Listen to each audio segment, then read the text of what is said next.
حکومت پاکستان نے ایک فیصلہ کیا ہے کہ کوئی ملک اگر ہمارے ساتھ ہماری ترقی میں شامل ہونا چاہتا ہے تو موسٹ ویلکم، اور پاکستان کی تاریخ کا جو سب سے بڑا لانگ اویٹڈ منصوبہ ہے اس کی باقاعدہ طور پہ منظوری دے دی گئی ہے۔ اس منصوبے کا فائدہ کیسے ہوگا؟ کراچی سے لے کے پشاور تک ہمارا تمام تر جو ریلوے ٹریک ہے وہ باقاعدہ طور پہ ریفرنشڈ ہو جائے گا۔ ایوریج سپیڈ ہے وہ 160 کلومیٹر فی گھنٹہ کی رفتار ہو جائے گی۔ نون لیگ کی حکومت تھی 2013 کی، چائنا نے اس منصوبے کے اوپر باقاعدہ طور پہ اعلان کیا تھا کہ ہم اس کو بنائیں گے۔ 2018 کے اندر عمران خان کی گورنمنٹ آئی، بعد میں کرونا آ گیا۔ یہ منصوبہ 10 سال سے زائد تاخیر کا شکار ہوا کہ ریل کا پہیہ ترقی کا پہیہ، تو ریل کا پہیہ چلے گا تو ترقی پاکستان خود بخود کرے گا۔ السلام علیکم، میں ہوں طیب سیف۔ حکومت پاکستان نے ایک فیصلہ کیا ہے کہ کوئی ملک اگر ہمارے ساتھ ہماری ترقی میں شامل ہونا چاہتا ہے تو موسٹ ویلکم، اگر نہیں شامل ہونا چاہتا تو کوئی ایسی بات نہیں ہے، ہم خود انحصاری کی طرف بڑھنا شروع ہو چکے ہیں۔ اور پاکستان کی تاریخ کا جو سب سے بڑا لانگ اویٹڈ منصوبہ ہے اس کی باقاعدہ طور پہ منظوری دے دی گئی ہے، اور یہ منظوری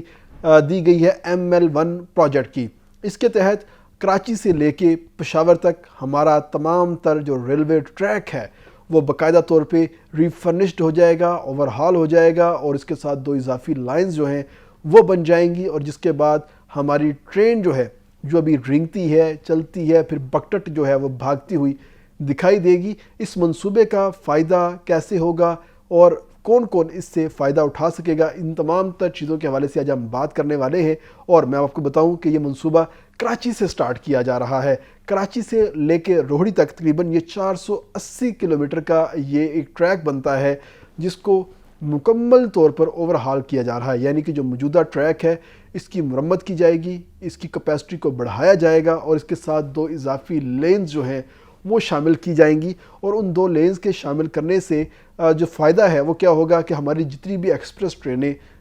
کراچی کی جانب جاتی ہیں، ڈاؤن جاتی ہیں، وہ تمام کی تمام بغیر رکے اور بغیر ان کو کراس پڑے وہ وہاں پر جائیں گی، اور ان کو کسی قسم کی مشکلات کا سامنا نہیں کرنا پڑے گا۔ اور اس کے ساتھ 2 جو اضافی لینز جو ہے وہ بنائی جائیں گی، اس پہ مال بردار گاڑیاں آسانی کے ساتھ آئیں گی، جائیں گی، ان کو بھی کسی قسم کی مشکلات کا سامنا نہیں کرنا پڑے گا۔ کیونکہ اب تک ہوتا یہ تھا کہ مال بردار ٹرینیں بھی اسی ٹریک کے اوپر چلتی ہیں، اور جو ایکسپریس ٹرینیں ہیں وہ بھی اسی ٹریک کے اوپر چلتی ہیں، تو ایکسپریس ٹرین کو گزارنے کے لیے یا کسی تیز رفتار ٹرین کو گزارنے کے لیے جو سلو والی ٹرین ہوتی ہے یا مال بردار ٹرین ہوتی ہے اس کو روک دیا جاتا ہے، جس کی وجہ سے اس کا جو ٹوٹل دورانیہ ہے اس کے اندر اضافہ آ جاتا ہے اور ایکسپریس ٹرین گزر جاتی ہے۔ لیکن اب یہ فائدہ ہوگا کہ مال بردار ٹرین تو اپنی سپیڈ سے جا ہی رہی ہے، ایکسپریس ٹرین بھی اپنی سپیڈ سے جائے گی، اور اس کو بھی کسی قسم کی رکاوٹ جو ہے وہ نہیں سامنا کرنا پڑے گا۔ جس سے اگر ہم اس پورے ٹریک کی اوور ہالنگ کی بات کرتے ہیں تو اوور ہالنگ کے بعد اب جو ہے ہماری جو ٹرینز چلتی ہیں وہ میکسیمم 120 کلومیٹر میکسیمم، جہاں پر ٹریک بہترین کنڈیشن میں ہے وہاں پہ چلتا ہے، ورنہ لوئرسٹ جو ہے وہ 60 کلومیٹر فی گھنٹے کی رفتار سے بھی چلتی ہے۔ اگر ہم پاکستان ریلوے کے مکمل ٹریک کی بات کریں تو مکمل ٹریک کے اوپر ہماری جو سپیڈ ہوتی ہے وہ 80 کلومیٹر فی گھنٹہ ہوتا ہے، اور میکسیمم 120 کلومیٹر فی گھنٹہ۔ لیکن اس پورے ٹریک کے بننے سے ہماری جو ایوریج سپیڈ ہے وہ 160 کلومیٹر فی گھنٹہ کی رفتار ہو جائے گی، اور جو ہماری مال بردار ٹرینیں ہیں وہ 120 کلومیٹر فی گھنٹہ کی رفتار سے چلتی ہوئی دکھائی دیں گی آپ کو۔ اور جو سب سے بڑی بات ہے اس پورے پروجیکٹ کے اندر، جو ایک انجیکشن آئے گا، جو معیشت کا انجیکشن آئے گا، جو ہمیں اس میں سب سے بڑا اٹریکشن نظر آ رہی ہے، وہ اٹریکشن ہے اس کے اندر ریکو ڈیک کی۔ یعنی ریکو ڈیک کا جو منصوبہ ہے اس کو منسلک کیا جائے گا فوری طور پر۔ اس کے ساتھ روہڑی میں جو ہمارا اس وقت سیٹ اپ چل رہا ہے اس کے ساتھ روہڑی میں وہ ٹرین کا ٹریک آئے گا، روہڑی جنکشن کے اوپر آ کے وہ منسلک ہوگا، اور جیسے وہ منسلک ہوگا تو اس کا جو رخ ہے وہ کراچی کی جانب کر دیا جائے گا۔ یعنی جتنی بھی ہماری معدنیات آئیں گی، جتنا بھی ہم سونا، تانبا، نکل، کولٹن، یا جتنی بھی ہماری قیمتی دھاتیں ہیں ہم وہاں سے نکالیں گے، اس کو ساری دھاتوں کو ہم بلا رکاوٹ اور تیز رفتار طریقے کے ساتھ ہم کراچی پورٹ ٹرسٹ کے اوپر منتقل کر دیں گے۔ تو یہ ایک منصوبہ جو ہے یہ سب سے پہلے ڈیزائن کیا گیا تھا، اور ڈیزائن کرنے کے ساتھ ہی جو نون لیگ کی حکومت تھی 2013 کی، اس کے اندر چائنا کو آفر کیا گیا تھا، اور چائنا نے اس منصوبے کے اوپر باقاعدہ طور پہ اعلان کیا تھا کہ ہم اس کو بنائیں گے، اور یہ منصوبہ مکمل ڈیزائن کر کے اس کی each and everything China کے حوالے کی گئی تھی۔ مگر اس کے ساتھ ہی حکومت بدلنے کے ساتھ 2018 کے اندر عمران خان کی گورنمنٹ آئی، تو اس کے اندر یہ منصوبہ جو ہے وہ رول بیک ہو گیا، بعد میں کرونا آ گیا، جس کی وجہ سے یہ منصوبہ 10 سال سے زائد تاخیر کا شکار ہوا۔ بعد میں جب پی ڈی ایم کی گورنمنٹ آئی تو انہوں نے دوبارہ پھر سے چائنا کو کہا کہ آپ اس منصوبے میں ہمارے ساتھ شامل ہو جائیں، لیکن چائنا نے اس کے اندر کسی خاص قسم کی جو دلچسپی تھی اس کا اظہار نہیں کیا۔ تو پاکستان نے فیصلہ کیا کہ اب یہ منصوبہ ہم خود بنائیں گے، اور منصوبہ بنانے کے ساتھ انہوں نے مختلف سیکشنز کے اندر اس کو تقسیم کیا، جس کا پہلا سیکشن تھا کراچی سے لے کے روہڑی تک 480 کلومیٹر کا ٹریک۔ اس ٹریک کی جو فیزیبلٹی بنا کے اور تمام تر چیزیں ڈیزائن کر کے انہوں نے ایشین ڈیولپمنٹ بینک کے سامنے پیش کیا، اور ایشین ڈیولپمنٹ بینک نے 2 ارب امریکی ڈالر کی منظوری دی، اور فائنینسنگ کی منظوری کے ساتھ ہی اس منصوبے کے اوپر کام جو ہے وہ شروع ہو جائے گا، اور 2028 کے آخر تک یہ منصوبہ مکمل ہو جائے گا۔ اس منصوبے کا جہاں پر باقی ٹرین کے آنے جانے کے فائدے ہوں گے، اس کے ساتھ ہی جتنے بھی پل آتے ہیں، جتنے بھی انڈر پاسز آتے ہیں، جتنے بھی اس کے اوپر باقی جو کراسنگز آتی ہیں، وہ تمام انتہائی جدید ہو جائیں گی، اور ایسا کمانڈ اینڈ کنٹرول کا سسٹم یہاں پر ڈیولپ ہوگا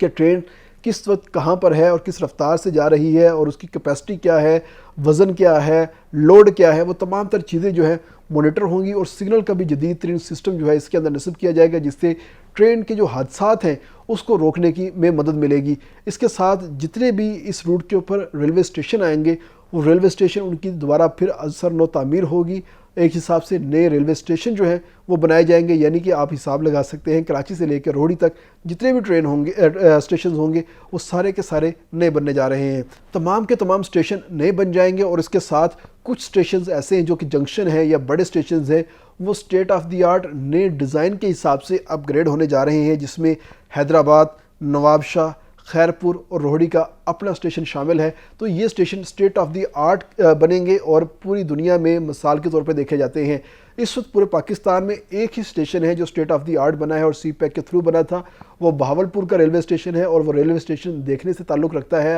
بہاولپور کی جو لوکل ثقافت ہے وہ بھی اس کے اندر نظر آتی ہے، بہاولپور کا جو لوکل انفراسٹرکچر ہے وہ بھی اس کے اندر نظر آتا ہے۔ لیکن اب آپ کو نواب شاہ، روہڑی، حیدرآباد اور کراچی کے اسٹیشن بھی ایسے دکھائی دینا شروع ہو جائیں گے، اور اس سے وہ تمام ٹرینیں جو کہ لاہور سے کراچی جاتی ہیں ان کو اس وقت 18 گھنٹے سے لے کے 22 گھنٹے تک کا جو دورانیہ ہے جو سفر کا وہ ان کو پڑتا ہے۔ لیکن جیسے ہی یہ ٹریک ایکٹیو ہوگا، جو کہ امید ہے 2028 کے آخر تک، یعنی 3 سال کے اندر اندر یہ ٹریک جو ہے مکمل ہو جائے گا، تو اس کے ساتھ ہی یہ جب کا جو سفر ہے یہ کم ہو کر 14 گھنٹے تک آ جائے گا۔ اور جیسے ہی ہمارا یہ پورا ٹریک کراچی سے لے کے لاہور اور لاہور سے لے کے پشاور تک مکمل ہوگا، تو ہمارا لاہور سے کراچی کا جو سفر ہے وہ 9 سے 12 گھنٹوں کے اوپر آ جائے گا، کیونکہ اگر ٹریک کے اوپر کسی قسم کی کوئی رکاوٹ نہیں ہوگی، کوئی دشواری نہیں ہوگی، اور ٹرینیں ہماری اچھی ہوں گی، کوچز ہماری اچھی ہوں گی، تو بلا رکاوٹ اور آسانی کے ساتھ سفر کیا جائے گا، اور حادثات کے اندر کمی آئے گی۔ وہ تمام لوگ جو کہ جہاز کے اوپر سفر کرنا پسند کرتے ہیں اور کہتے ہیں کہ جہاز کے اوپر کم ٹائم لگتا ہے، پیسے بے شک زیادہ لگ جاتے ہیں، تو ٹرین جو ہے بہت زیادہ ٹائم لگا دیتی ہے، تاخیر کا شکار ہوتی ہے، تو وہ تمام لوگ بھی جہاز کو چھوڑ کر ٹرین کا سفر جو ہے وہ کرنا شروع ہو جائیں گے، کیونکہ ٹرین بھی ان کو 9 سے 12 گھنٹے کے اندر پہنچائے گی، اور بہت سستے داموں پہنچائے گی۔ تو ایک منصوبہ جو کہ ML1 منصوبہ، جو کہ پاکستان کی تقدیر کا گیم چینجر منصوبہ ہے، یہ اب باقاعدہ طور پہ شروع ہونے جا رہا ہے۔ اس حوالے سے فائنینسنگ پاکستان کے پاس آ گئی ہے، اور اس فائنینسنگ کا اثر یہ ہوگا کہ یہ منصوبہ جلد سے جلد شروع ہوگا، اور جیسے ہی وزارت ریلوے اس منصوبے کو شروع کرے گی تو 3 سال کے اندر یہ منصوبہ مکمل ہوگا۔ اور منصوبہ مکمل کرنا جہاں پر مسافروں کے لیے ضروری ہے، وہیں پر ریکوڈک منصوبے کے لیے بھی بہت ضروری ہے، کیونکہ 2028 کے اندر ریکوڈک منصوبہ اپنی فل پیک کے اوپر ہوگا، وہاں سے جتنے بھی مائننگ ہو رہی ہوگی وہ تمام پیک پر پہنچی ہوگی، اور ان تمام تر مائننگ کی جو چیزیں ہیں اس کو ہم نے ایکسپورٹ کرنا ہے، اور ایکسپورٹ کرنے کے لیے آپ کو جو تیز رفتار جو نقل و حرکت کے ذرائع ہیں وہ آپ کو چاہیے ہوتے ہیں، اور سستے بھی چاہیے ہوتے ہیں۔ اگر ہم بائی روڈ آتے ہیں، ٹرکوں کے اوپر ان تمام تر چیزوں کو منتقل کرتے ہیں تو یہ ہمیں بہت مہنگا پڑے گا، لیکن اگر ہم ٹرین کے ذریعے اس کو منتقل کریں گے تو 60% ہماری لاگت کے اندر کمی آئے گی، یعنی کہ ہمارے پاکستان کے وسائل کے اندر بچت ہوگی، کیونکہ ایک انجن ٹرک کے اندر لگا ہوتا ہے، وہ چلتا ہے، وہ صرف ایک ہی ٹرک کو، ایک ہی ڈمپر کو اپنے ساتھ لے کے چلتا ہے، لیکن اسی انجن کی کیپیسٹی سے 10 گنا 20 گنا زیادہ بڑا ایک انجن ٹرین کے اندر لگتا ہے، اور وہ ان ہزاروں ٹرکوں سے زیادہ سامان ایک ہی وقت کے اندر لے کے چلا جاتا ہے، جس سے وقت بھی بچتا ہے، وسائل بھی بچتے ہیں، پیسے بھی بچتے ہیں، اور انکم آنا سٹارٹ ہو جاتی ہے۔ اسی لیے تو کہتے ہیں کہ ریل کا پہیہ ترقی کا پہیہ، تو ریل کا پہیہ چلے گا تو ترقی پاکستان خود بخود کرے گا۔ تو امید کرتے ہیں 2028 میں جب یہ منصوبہ مکمل ہوگا تو پاکستان مزید ترقی کی جانب گامزن ہو جائے گا۔